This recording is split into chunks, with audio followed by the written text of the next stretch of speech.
Produits phytosanitaires et préservation de la qualité de l'eau. Mieux comprendre la réglementation.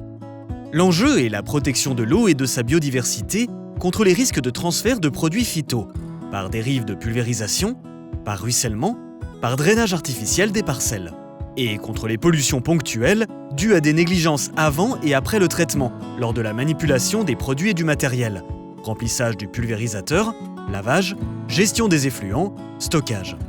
Les premières mesures à appliquer sont celles figurant sur l'étiquette de chaque produit et qui sont définies lors de son autorisation de mise sur le marché, AMM.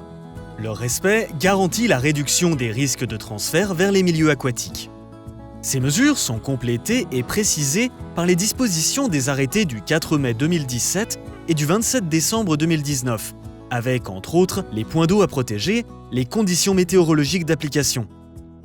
Ainsi, contre le risque de transfert via la dérive de pulvérisation, les phrases SPE3 imposent sur les parcelles bordant un point d'eau une zone non traitée, ZNT, cultivée ou végétalisée, et ne pouvant recevoir aucune application directe du produit.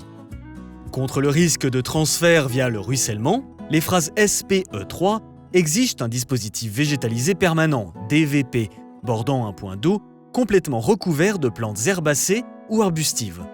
Contre le risque de transfert via le drainage, ce sont les phrases SPE2 qui s'appliquent sur les parcelles complètement ou partiellement drainées artificiellement, avec des nuances possibles selon la teneur en argile de ces parcelles.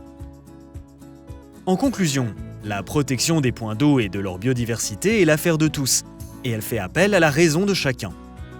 Raisonnons à l'échelle du territoire, de l'exploitation et de la parcelle. Soyons proactifs sur les préconisations d'emploi et sur les bonnes pratiques.